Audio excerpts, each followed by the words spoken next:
Hi all welcome to football arena. FC ബാഴ്സലോണയെ സംബന്ധിച്ചിടത്തോളം വളരെയധികം തിരിച്ചടി ഏൽപ്പിക്കുന്ന ഒരു വാർത്തയായിരുന്നു കഴിഞ്ഞ ദിവസം പുറത്തു വന്നത്. നിക്കോ വില്യംസ് ബാഴ്സയെ റിജക്റ്റ് ചെയ്തു എന്നുള്ളത് മാത്രമല്ല, 2035 വരെയുള്ള ഒരു കോൺട്രാക്റ്റിൽ ഒപ്പുവെക്കുകയും ചെയ്തു. ഒട്ടും പ്രതീക്ഷിക്കാത്ത ഒരു കാര്യമായിരുന്നു അത്. പക്ഷേ ഇടതുവിങ്ങിലേക്ക് ഒരു താരത്തെ എന്തായാലും കൊണ്ടുവരാനുള്ള ശ്രമങ്ങളിലാണ് FC ബാഴ്സലോണയുടെ സ്പോർട്ടിംഗ് ഡയറക്ടറായ ഡെക്കോയുള്ളത്. പ്രധാനമായും രണ്ട് താരങ്ങളെയാണ് അവർ പരിഗണിക്കുന്നത്. മാർക്കസ് റാഷ്ഫോർഡ്, അതുപോലെ തന്നെ ലൂയിസ് ഡയസ് എന്നിവരാണ് ആ രണ്ട് താരങ്ങൾ. ആ രണ്ട് താരങ്ങളുമായി ബന്ധപ്പെട്ടുകൊണ്ടുള്ള ഏറ്റവും പുതിയ വിവരങ്ങൾ നമുക്കൊന്ന് പരിശോധിക്കേണ്ടതുണ്ട്. മാർക്കസ് റാഷ്ഫോർഡിനെ ബാഴ്സലോണ പരിഗണിച്ചിരുന്നു. പക്ഷെ നിലവിൽ അദ്ദേഹത്തിന് വലിയ ഒരു പ്രയോറിറ്റി ഒന്നും നൽകുന്നില്ല എന്നാണ് പ്രമുഖ സ്പാനിഷ് മാധ്യമമായ ഡയാരിയോ എസ് റിപ്പോർട്ട് ചെയ്തിട്ടുള്ളത്.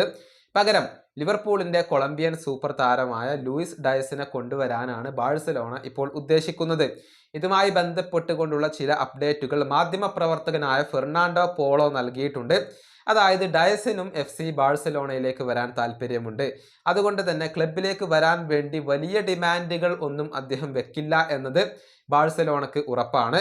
ഡെക്കോക്ക് വലിയ താല്പര്യമുള്ള താരമാണ് ഡയസ്. ഡെക്കോയുടെ വലിയ പ്രയോറിറ്റി ഡയസിന് തന്നെയാണ്. നിക്കോയുടെ ഡീൽ നടന്നിട്ടില്ലെങ്കിൽ ബാഴ്സ ഇദ്ദേഹത്തെ കൊണ്ടുവരാൻ തന്നെയായിരുന്നു തീരുമാനിച്ചിരുന്നത്. ബാഴ്സ ഈ താരത്തിന് വേണ്ടി ഒരു ഓഫർ നൽകാനുള്ള ഒരുക്കത്തിലാണ്. പക്ഷെ ഉടൻ തന്നെ അത് ഉണ്ടാവില്ല. കാരണം ലിവർപൂൾ ഇപ്പോൾ ജോട്ടയുടെ ആ ഒരു മരണത്തിൽ നിന്നും അതിൻ്റെ ആ ഒരു ആഘാതത്തിൽ നിന്നും മുക്തരായിട്ടില്ല എന്നുള്ളതാണ് വസ്തുത. ഡയസിന്റെ ഏജന്റ് ബാഴ്സയുമായി ഇതിനോടകം തന്നെ ബന്ധപ്പെട്ട് കഴിഞ്ഞിട്ടുണ്ട്. ലിവർപൂൾ ഈ താരത്തെ വിൽക്കാനുള്ള സാധ്യതകളെ കുറിച്ച് അദ്ദേഹം സൂചിപ്പിക്കുകയും ചെയ്തിട്ടുണ്ട് എന്നുള്ളതാണ്. ഇത്രയും വിവരങ്ങളാണ് ഫെർണാണ്ടോ പോളോ നൽകിയിട്ടുള്ളത്. അതായത് ഡയസിന് ബാഴ്സയിലേക്ക് വരാൻ താല്പര്യമുണ്ട്, ബാഴ്സക്ക് അദ്ദേഹത്തെ സ്വന്തമാക്കാൻ താല്പര്യമുണ്ട്.